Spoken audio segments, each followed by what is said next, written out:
So what I wanted to cover, this isn't going to be very long, but just cover in general is some weathering techniques that I like to use when I want to add depth to some props or like helmets and things. Some examples of what I've done with this technique. So this is our armor hammer, but you can see there's a little bit more depth than just like a paint or wash weathering.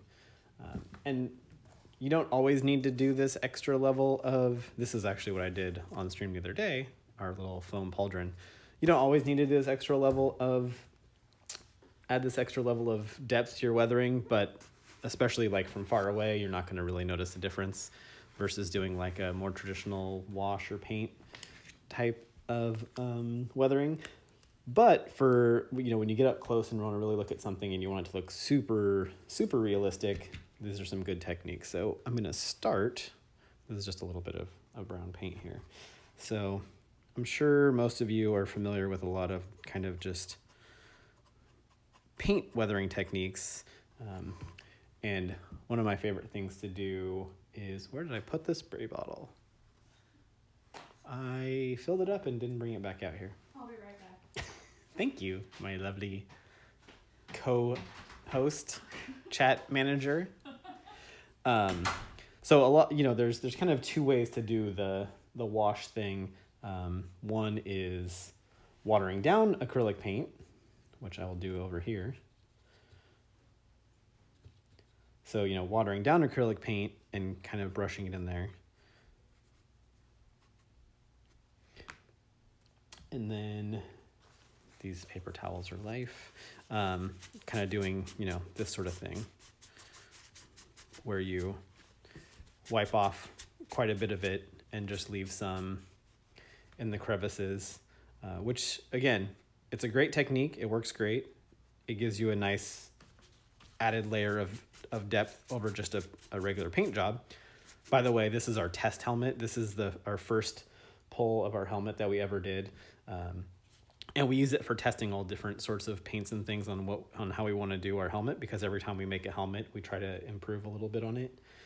So this has, I don't even know how many layers of paint on it now and all kinds of other stuff, because I keep playing around with stuff. When we first realized that the horns were a different color than the rest of the helmet, this was where we tested that. And so in addition to the watered down acrylic thing, the other method that I like to do is putting on full acrylic and then with a spray bottle, squirting a little bit after it's dried a little bit. And I find, especially depending on the paint and on what you want the final look to look like, you get a bit more variation in the paint load in the crevices and things. So you can see, I hope, like this is kind of all uniform because I just washed in the paint, versus this, you get a lot heavier paint way in the crack, and then it kind of filters out some.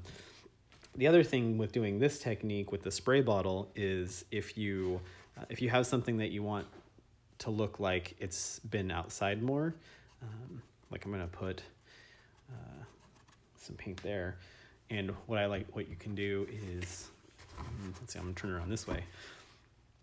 After the paint kind of dries, you just take your squirt bottle and do a little bit of that.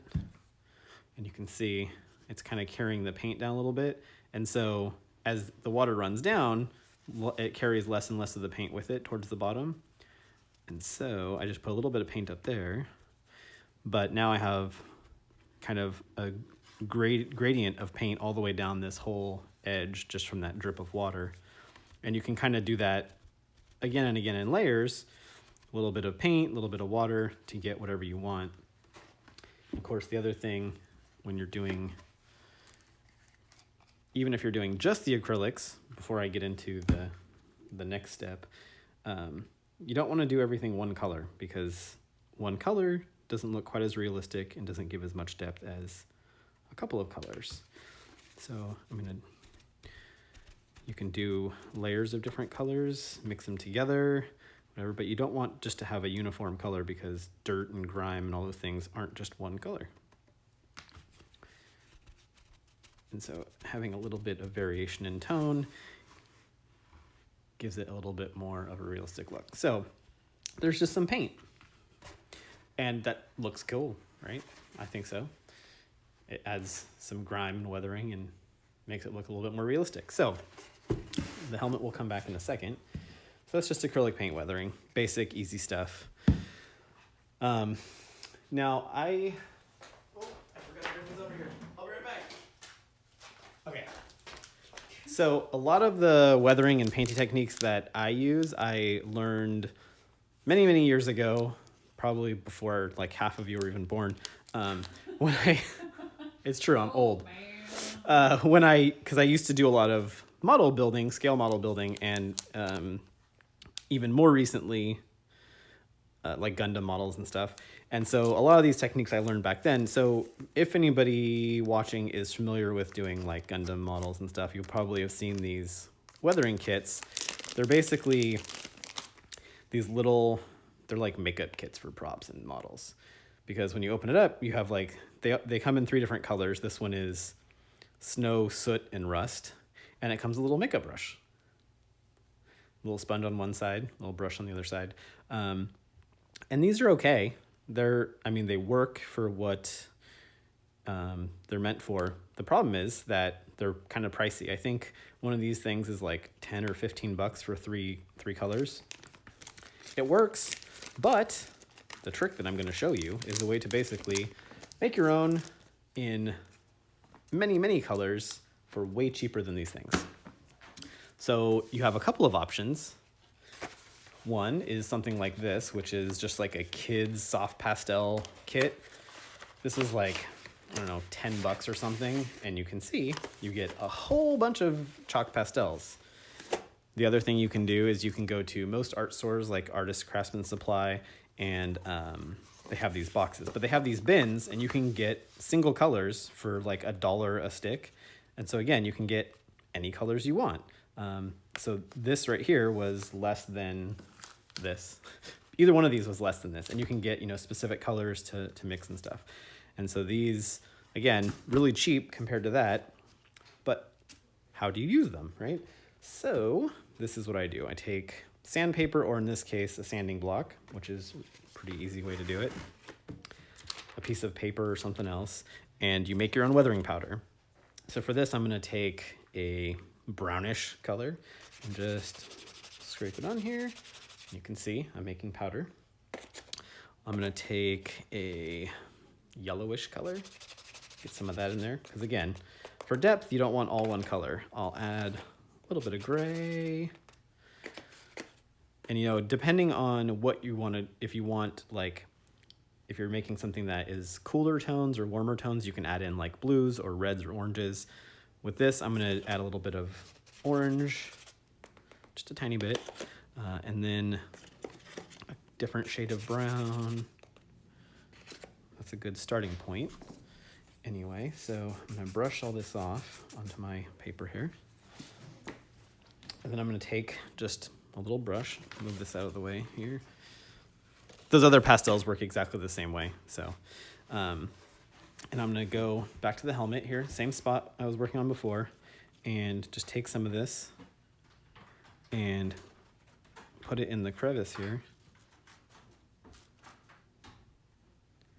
And so you can use a brush.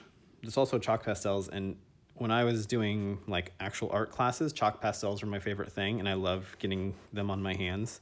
So you can rub them on your props with your fingers, which also gives you cool effects, as you can see. The nice thing about chalk pastels, especially if you're doing it on something that's glossier like this, is dirt and grime are 99% of the time not shiny. They're matte finish, right? So as you can see, as I'm rubbing this on here, not only is it giving it that weathered, grimy look of depositing those colors and things, it's also dulling wherever I put it on. So you can see the difference between this line and this line. It's kind of a straight line, which is a problem. but you can you can really get it in there, do different things with it. And the beauty of it, until you actually seal it, is if you decide, you know, I put a little too much there, a little bit of water on a paper towel, and there you go, took it off. Not all of it, I left some. So you can use it just like that, dry, get it on there, and you'll need to seal it so it doesn't wipe off, because obviously it can wipe off. Usually what I'll do is I'll take just like a matte finish spray and just really lightly hit the areas where I have the powder, and it'll basically set it. You can even use like fixative, which is for chalk pastels on paper, but you can do that on here. And those are pretty, in general, they're not very reactive to other things, so you can do that and then not have to worry about it messing with any of your other paint. And then you can go back and hit the highlights with gloss paint if you dulled anything that you wanted to be glossy still. So the other way that you can use these is, there's two other ways that I like to use them. Going back to the watered down acrylic up here, I'm gonna go back in this corner. I'm gonna put some in here, just in the nooks and crannies. I could put some in this little groove too. Then with the same brush that's now wet, I'm gonna take some of this and I'm gonna drop it into that paint. Now you can see I'm just kind of like, I'm almost just like dropping it into the paint, just dabbing it a little bit. I'm not smearing it around or rubbing it or anything else.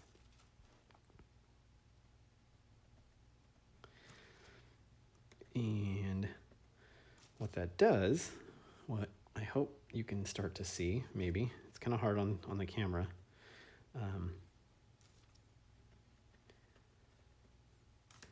And again, this is dry paper towel. I'm just gonna go in here a little bit. Now for the armor helmet, this is maybe a little heavier than I'd want. But again, I'm trying to go a little overboard on this just so you can see it better on camera, but also because this technique works for even really heavy stuff. So let's see, I'm gonna try, but as you can see, I hope I can see it, but I don't know if it translates. But because it has that powder built up in there, it actually looks like caked on dirt.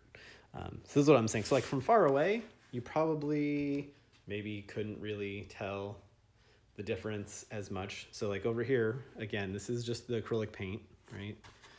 If I turn it around, the light hits it a little bit better. But it's like, this is just acrylic paint, and this is with the acrylic paint with the powder. So it probably doesn't look too different from far away. But if you look up close, right, this you can tell is kind of just a layer of paint versus this actually looks like dirt and grime. I mean, it essentially is dirt and grime. And look at my fingers already just from doing it for a few minutes. So that is kind of one of the things I really like to do. So that's, again, going back to this, that's what I did in here. So you can see that it looks like there's, it's picked up dirt and grime from use on, forging Beskar. Same thing here. I did the same thing the other night. Here we go. You can see this one pretty good. This was my regular acrylic paint versus with the stuff.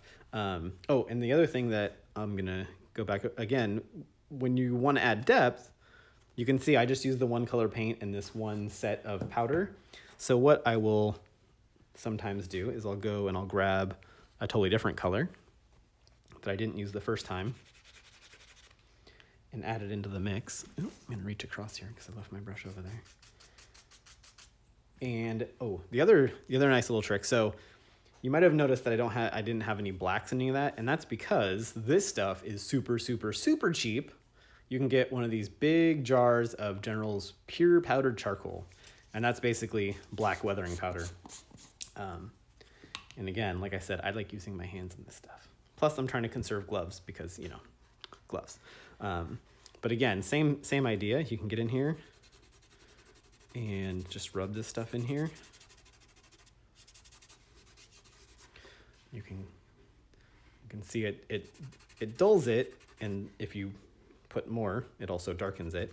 But you definitely get some of that. Oh yeah, look at that, all nice and dirty. Yeah. But you can see it's, compared to the other side, shine, not as shiny. But you can mix this in with Get some of this. So now I've got a little bit different color, and I'm gonna go back and not put it in all the same spots. Get a little bit of, oh, and instead of using acrylic paint, I'm just gonna use just straight up water, because basically water and ground up pastels makes your own paint, but it makes it chunky, gritty paint. So I'm gonna put a little bit there, a little bit over here, a little bit right there. And because I used a lot of water without dabbing it off, it's a little bit extra wet. That's okay.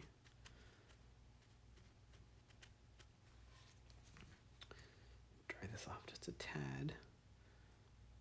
Again, get some of this. And this is, again, this here is just water and pastel mixed together. Right, ground up pastel. A lot of paper towel dabbing and rubbing and swiping. Save your paper towels as you go too, because believe it or not, a dirty, gross paper towel, I'm gonna dip this in some of this, is also a great weathering tool. Right, like, oh, I want a smudge right there, right? I'm gonna put some more, get some more stuff here, and put some stuff in the, give it some corner eyeliner, whatever. Put some more stuff here. And also the nice thing with using a paper towel, especially if you crumble it up, you can get an irregular surface and then kind of dab and swipe and whatever. And so you're not getting a uniform application, because that's another thing that destroys your illusion of reality, is if you have too uniform of an application of anything really. You don't want your, oh yeah, put some around the horn because that looks too clean. Oh yeah, get all that in there. Oh, look at all that dirt. Ugh, gosh, the armor, it got really gross this day. There you go. So got some stuff around there, stuff around there, stuff around there. So that is my little tip and trick on using chalk pastels to add depth to your weathering. So now a bonus tip. So there's your, there's a helmet. Like I said, there's the hammer. The finished Ray saber had the same thing, because if you look at the pictures, there's like dirt, because, Tatooine, sand. We all know how much. Okay, cool. All right. Good night, everybody. Good night. Let's see if I can figure out how to stop this now. Oh my gosh, you are so old. This app, no, seriously, like you go live and the go live button goes away. Like there's hide chat, lock screen, share. These are my options, seriously. Lock screen, hide chat, mute microphone, and share stream. There's no stop option. Like I just want to hit stop. What? They're literally. Oh, there's a button way up here in the corner that says end, but only if I click on the screen first. There it goes.